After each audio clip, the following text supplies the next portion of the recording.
I love those J-I-N-G-L-E bells. Those holiday J-I-N-G-L-E bells. Madrid, diciembre de 2010. La Milla de Oro reluce con sus adornos de Navidad, las tiendas se han entregado ya al villancico clásico y los restaurantes se empiezan a llenar de celebraciones y comidas de trabajo. Jingle bells, jingle bells, jingle all the way. Estamos en un restaurante de esos en los que todo el mundo parece estar disfrutando de su suerte.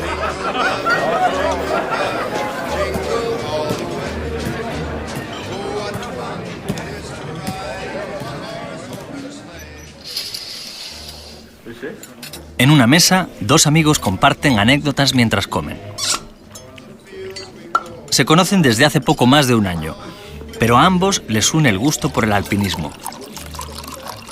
Hablan de la expedición que ambos hicieron ese mismo verano al Monte Beluja, de aquellas navidades que pasaron juntos en Vaqueira, de las luchas de poder en el partido y de esos importantes papeles que uno de ellos le ha entregado al otro hace solo unos minutos en su despacho.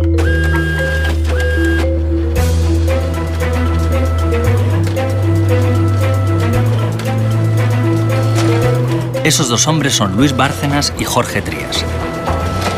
Son amigos, pero ambos se ocultan importantes secretos. Ese día, en esa mesa, ninguno de los dos sabe que el otro le ha traicionado.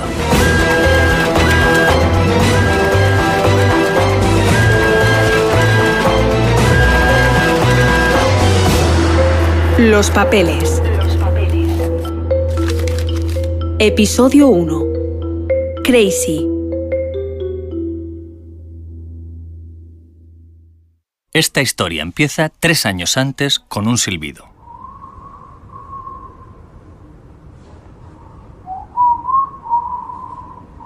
¿Lo oyen?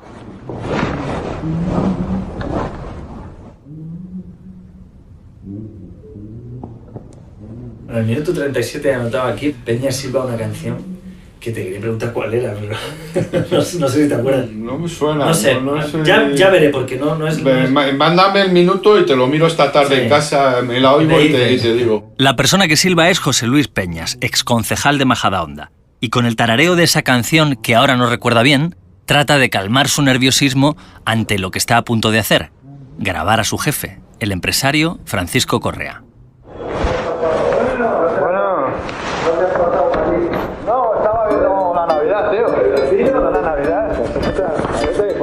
Es 12 de diciembre de 2007. Peñas lleva ya 2 años grabando a Correa. Sabe que este empresario está detrás de una trama de corrupción que implica a políticos del Partido Popular.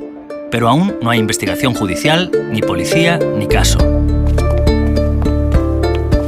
Después de casi 4 horas de grabación en el despacho de Correa, ambos se dirigen al Hotel Fénix, cerca de la calle Serrano, en Madrid. Y allí, Correa dice algo que marcará la política española de los próximos 10 años. Presten atención porque el audio es de muy baja calidad. Te he dicho a ti y a Juanjo el dinero que yo le daba a mi barrio. Te digo yo que 20 veces. Te prometo que no, Pablo, es que yo tengo buena memoria para esas cosas. De yo Bárcenas hemos hablado... le he llevado, yo he hecho con él un día, vamos a sumar, tanto aquí como aquí, 1.000 millones de pesos. Yo pago por él, le llevo a Génova y a su casa. ¿Lo han podido oír? Correa habla de millones llevados a la sede del PP, de paraísos fiscales y de cómo Bárcenas saca el dinero. Peña se da cuenta enseguida de la importancia de esa frase.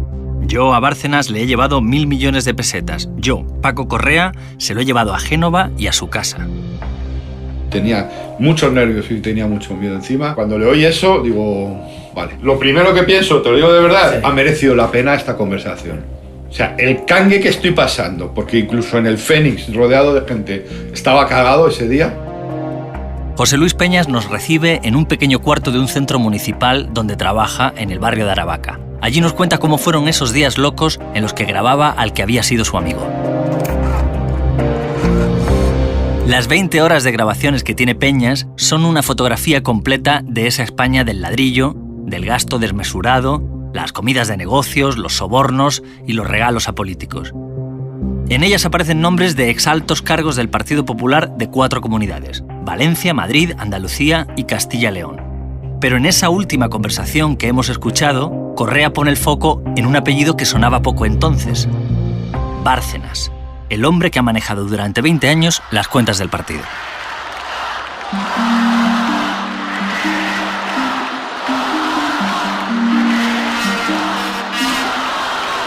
Casi todo el dinero pasaba por él y las órdenes las daba él. Para que Aznar o el otro, fulanito o menganito, tuviera el mitin soñado, con 400.000 paisanos, con 300.000 globos, con unas cheerleaders que bajaran, eso hay que pagarlo. Que no querían perderse estar con nosotros. Muchas gracias, Julio Iglesias, por estar aquí con nosotros. Somos capaces de hacer lo que nos proponemos. Y un mitin final se te va todo el dinero que podrías gastarte en una campaña. Traer autobuses, llevar autobuses, traer gente, bocata y tal. Querido Paco, creo en ti y ten la total certeza. Entonces, ahí pagaban los empresarios. Y luego, pues los pueblos, pues te voy a dar la reparación de los colegios, el asfaltado. Y es que es así. Correa llevaba millones de euros en cajas de zapatos. Llevo algo más de 25 años en mi vida política. He visto muchas cosas y este es el acto más hermoso en el que he participado a lo largo de mi vida política. Esto es el Partido Popular, amigos. Mítines multitudinarios con fuegos artificiales, bandas de música, cantantes internacionales, Julio Iglesias. ¿Quién era ese tal Bárcenas que manejaba la caja que pagaba estos actos? ¿Cómo era posible que nunca antes hubiéramos oído hablar de él? Unas horas después de aquella conversación con Correa en el Fénix, Peñas y su abogado Ángel Galindo presentan una denuncia en la Fiscalía Anticorrupción. Acaba de iniciarse el caso Gürtel. Muy buenas tardes. Al menos 5 detenidos en una operación conjunta de la Fiscalía Anticorrupción y el juez Baltasar Garzón relacionada con el cobro de comisiones ilegales. Garzón ha levantado parcialmente el secreto del sumario hace solo unos minutos. En total hay 37 imputados en esta trama de corrupción. Entre ellos... Según fuentes de anticorrupción, se están llevando a cabo registros en Madrid, Valencia y Cádiz. Entre las empresas relacionadas con este caso estarían Special Events o Viajes Pasadena, ambas vinculadas a Francisco Correa. Era subdirector de Nacional y la primera vez que escuchamos hablar de Bárcenas es muy poquito después de que estalle el caso Gürtel, 6 de febrero me parece del año 2009. Este es José Manuel Romero, subdirector del País, veterano periodista y uno de los jefes que tuve en el País. No me he presentado todavía, mi nombre es Álvaro de Cózar y para saber de todo esto he vuelto a la redacción donde pasé 13 años trabajando. Yo estaba allí cuando el periódico publicaba de la Gürtel y de Bárcenas, pero me dedicaba a otros asuntos. Si hay alguien que sabe de esto es Romero. La trama Gürtel es una trama compleja de muchas actividades vinculadas con el mundo de la política y con el mundo de la administración pública, cuyo principal dirigente era este señor que llamamos ahora Francisco Correa, por lo que la trama se llama Gürtel porque era Correa en alemán. De todos los implicados, Bárcenas era la pieza que metía de lleno al PP en la trama. El nombre del guardián de las cuentas del partido, que también era senador, se convierte en un habitual de los titulares de los medios. El periodista del País que pasaba entonces más horas en la sede de Génova cubriendo el PP es Carlos Cue. Recuerdo una escena tremenda en un acto, no me acuerdo dónde, que empezamos todos los medios a ir detrás de Bárcenas, que nunca se había visto en eso, porque nunca había estado acosado por los micrófonos, y de repente un compañero de Servimedia, echándose marcha atrás, se cayó en una papelera, se enganchó, se cayó al suelo con un estrépito y Bárcenas se escondió en un baño.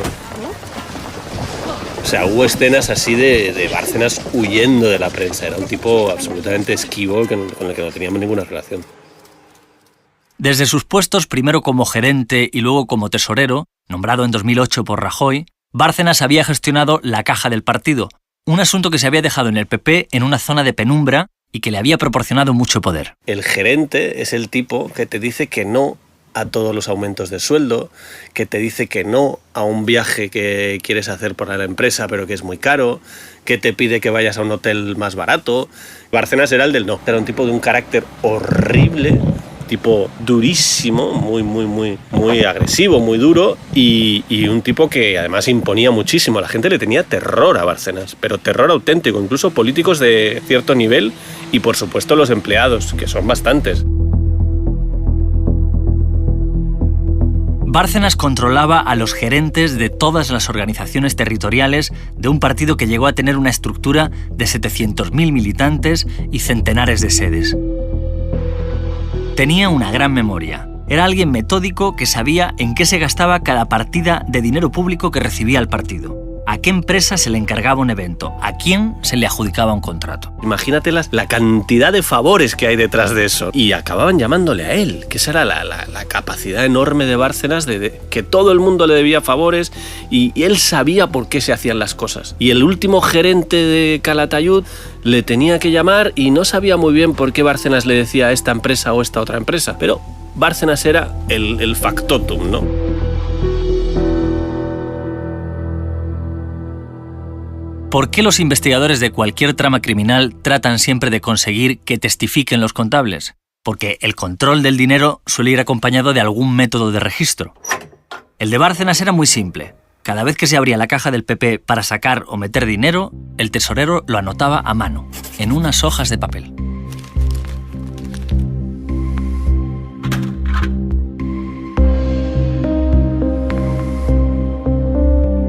Hace apenas una hora, el juez Garzón ha enviado al Tribunal Superior de Justicia de Madrid un auto con los últimos indicios de delito que ha encontrado. Afectan al senador y tesorero del PP, Luis Bárcenas. El senador y tesorero nacional del PP, Luis Bárcenas, llegaba en torno a las 10 de la mañana al Tribunal Supremo en calidad de imputado provisional en el caso Gürtel por los delitos de cohecho y contra la a Luis Bárcenas de haber recibido más de 1.300.000 euros de la presunta trama de corrupción liderada presuntamente y supondría que dejaría su cargo temporalmente, tal y como prometió a su presidente, Mariano Rajoy. 15 de junio de 2009. Han pasado 5 meses desde que Peñas entregara las grabaciones con Correa, esas en las que aparece silbando una canción que sigue sin recordar. El juez de la Audiencia Nacional que instruye el caso Gürtel, Baltasar Garzón, pone en la diana a Bárcenas. Cree que es una pieza clave y le acusa de haber recibido dinero de la trama. Parece que fue una eternidad, pero Garzón realmente desde que desbarata la operación, que es en febrero del año 2009, hasta que la suelta pasan 3 meses como mucho. Y la suelta y la desperdiga por toda España. Manda una cosa a Valencia, manda otra cosa a Madrid y manda una cosa al Supremo. Y enseguida Bárcenas se convirtió en uno de nuestros objetivos. Era Carlos Elordi el que hacía entonces Partido Popular y estaba muy empeñado con el tema Bárcenas. La reacción del PP durante bastante tiempo, la reacción de Rajoy, de Javier Arenas y de toda la gente que estaba en el entorno de las decisiones era: este tipo hay que protegerlo al máximo.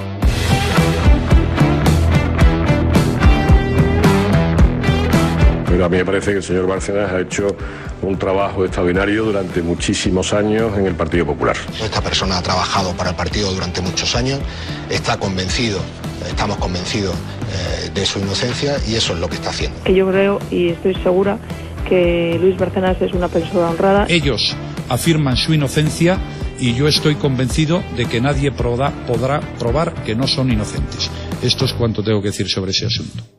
Evidentemente Rajoy le defiende a tope porque Bárcenas está por detrás presionando y les está lanzando mensajes a todos ellos diciéndoles: más os vale protegerme porque la información que yo tengo es muy delicada. El tesorero del PP espera que toda la maquinaria del partido se ponga en marcha para que el nuevo juez que lleva el caso, el juez Pedreira, lo archive.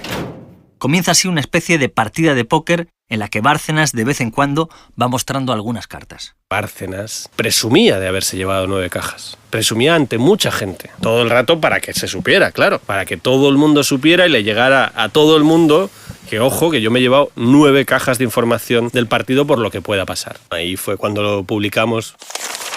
Bárcenas cuenta a su entorno que se llevó del PP cajas con papeles. El tesorero dice en privado que tiene información delicada de muchos dirigentes. En Génova, la sede central del partido, los dirigentes están muy nerviosos porque muchos creen que Mariano Rajoy debería dar un golpe en la mesa y echar ya a su tesorero, Luis Bárcenas, al que nombró hace solo un año. Como prueba de su fuerza, Bárcenas cuenta que se ha llevado a casa documentación comprometida. Hasta 9 cajas retiró el fin de semana pasado, según ha explicado él mismo estos días, aunque sin aclarar el contenido de esos documentos. Se generó bastante ruido a partir de ese momento y sobre todo me consta que él, Bárcenas, se empezó a poner más nervioso diciendo, bueno, ¿quién hay dentro del partido que le está contando las cosas al país? ¿Qué contenían aquellas cajas que se había llevado Bárcenas? ¿Dónde las guardaba? Bárcenas empieza a dudar de los que le rodean. Está harto de que él y su mujer, Rosalía Iglesias, antigua secretaria del partido, sufran el acoso de los periodistas. Cree que si se quita de en medio, si dimite, aunque sea temporalmente, las aguas se calmarán. Tiene que hablar directamente con Rajoy. Bueno, durante meses el tesorero del PP ha estado en el punto de mira por su presunta implicación en el caso Gürtel. Esta tarde, como decimos, ha renunciado a su cargo de forma transitoria y de común acuerdo con Mariano Rajoy. Nos vamos en directo a la sede del Partido Popular y está Gemma Martín. Luis Bárcenas ha pedido a Mariano Rajoy hablar en privado. Los dos se han subido al despacho del presidente del Partido Popular y allí han acordado su dimisión. Una dimisión que tanto Bárcenas como el Partido Popular insisten en que es una dimisión provisional. En aquella reunión no estaba María Dolores de Cospedal. La secretaria general del partido está enfrentada a Bárcenas y es partidaria de dejarle caer. Pero, sin embargo, porque le va en el cargo, tiene que salir todos los días a defender al tesorero públicamente, a veces retorciendo el lenguaje. ¿Usted pone la mano en el fuego por Bárcenas? Mire, yo ese tipo de expresiones las utilizo con mi familia y con muy pocas personas más. Si quiere que le diga la verdad, y no creo que se trate de utilizar expresiones para decir, pues fulano sí puso la mano en el fuego, mengano no la puso, es que no estamos hablando de eso. A su vez, Bárcenas ve a Cospedal como una recién llegada, alguien que no pertenece a la historia del partido. Cree además que ella es la que está detrás de las noticias del país. El PP está en guerra y esta vez se hace visible en la propia sede de Génova. En esos días hay un enfrentamiento por el despacho que Rajoy le había prometido a Bárcenas. No le puede ofrecer un despacho como tal, pero sí una sala en un pasillo, la Sala Andalucía. El problema son las paredes. Bárcenas quería un despacho, era un sitio para guardar cosas y para ir de vez en cuando. Y claro, además con esa autoridad de Bárcenas, pues quería un despacho opaco, como todo el mundo, los despachos que se cierran y que no se ven lo que pasa dentro, ¿no? Y esto era todo transparente. Entonces Bárcenas ordenó a su gente que seguía teniendo en el partido, porque tenía muchísima gente que las había contratado él, llevaba 20 años siendo el jefe de la empresa prácticamente. Entonces mucha de esa gente que le era fiel, alguna de esas consigue convencerles para que instalen cintas de papel de esto de celofán azul para convertir eso en un despacho. Y entonces lo tapa toda la cristalera, la tapa para que fuera un despacho y para demostrar que Bárcenas tenía un despacho en Génova. Cospedal se enfada muchísimo porque que no es un despacho, que es una sala transparente, y ordena despegar todo, que se quedó todo el cristal aquel horrible, lleno de pegamento. Y todas estas batallas se producían dentro de la sede, aquella sede enorme de 7 pisos, entre los de Bárcenas y los anti-Bárcenas, que ya había dentro del partido. Es curioso cómo todo en este relato ocurre prácticamente en el mismo escenario, el barrio de Alonso Martínez. Allí está la sede de Génova, la Audiencia Nacional, el Supremo y el Tribunal Superior de Justicia de Madrid. Uno de los magistrados de ese tribunal, Antonio Pedreira, es el que ha cogido el relevo del caso. Está preocupado. Su salud es endeble y sabe que su vida se va a convertir ahora en una olla a presión. Tiene entre manos el caso más mediático de España y necesita defender su independencia, que ni el PP ni la prensa le causen demasiados problemas. Entonces, en julio de 2009, hace una llamada que va a cambiar la historia del caso. Pedreira recurre a un antiguo compañero, un abogado de prestigio con despacho también en Alonso Martínez. Es un tipo que está bien conectado. Proviene de una familia catalana de intelectuales, escribe columnas de opinión en los periódicos y ha sido diputado por el PP en la primera legislatura de Aznar. Se llama Jorge Trías.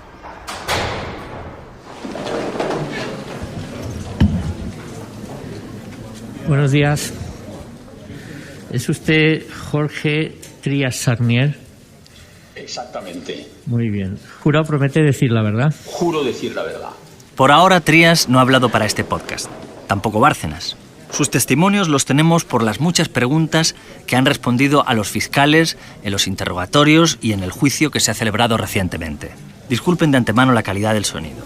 La puesta en escena de los tribunales españoles no es la mejor. Voy a decir una cosa que no me han preguntado, pero puede aclarar bastante mi presencia en este caso. Es porque un juez enfermo, que era don Antonio Pedreira, me pidió ayuda y le ayudé en lo que pude. Sí, en lo que pude Y me encontré después en una situación muy embarazosa, sin comerlo ni beberlo. De pronto Jorge Trías se convierte en la pieza en el centro del tablero. El juez Pedreira le pide que le ayude, a veces haciendo llegar algún mensaje al PP para tratar de defender su instrucción. El PP también le pide consejo, porque quizás sepa por dónde va la investigación y si hay algo de lo que deben estar preocupados. Y luego Bárcenas, que también quiere conocerle. Quizá pueda aconsejarle qué hacer, con quién hablar. Vamos a continuar en el interrogatorio. ¿Conoce usted a Jorge Trías? Sí, perfectamente. ¿Qué relación ha mantenido con él? Pues hemos mantenido una relación de gran amistad en el periodo comprendido entre los años 2009 y 2013. ¿La relación era de amistad, profesional? La relación era de amistad y en un momento determinado, digamos que recurro a él profesionalmente, pero era de amistad y de viajar juntos. ¿Fue usted la fuente de inspiración o de conocimiento del señor Trías cuando él se refiere a la existencia de sobresueldos en el Partido Popular y de otras? Sí, a mí ese era un tema que, digamos, jurídicamente me preocupaba. Él me pidió para poder hacer un juicio que le proporcionase los papeles.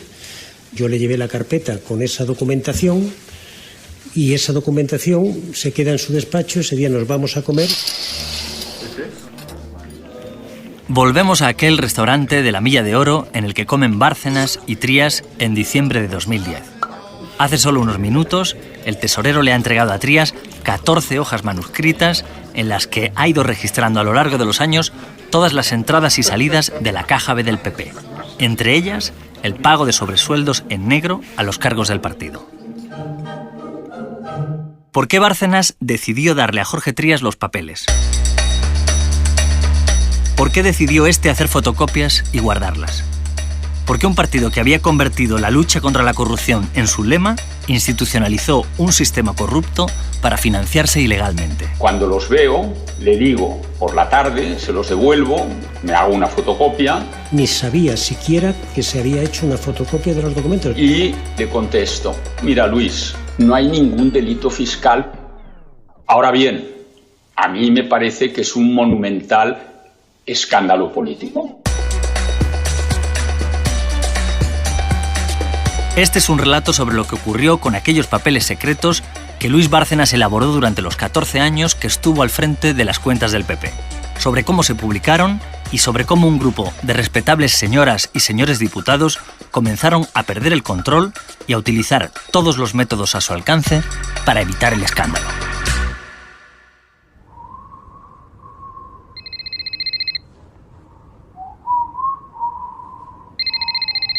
José Luis. Oye, que ya sé cuál es la canción. I remember when I lost my mind. There was something so pleasant about that place. Even your emotions have an echo in so much space. And when you're out there without care, yeah, I was out of touch. But it wasn't because I didn't know enough. I just knew too much. Does that make me crazy? Does that make me crazy? Does that make me crazy? Possibly. Los papeles. Una historia de True Story y El País. Dirección: Álvaro de Cózar. Guión: Álvaro de Cózar e Inés Vila. Edición sonora: Inés Vila. Diseño sonoro: Nacho Sánchez.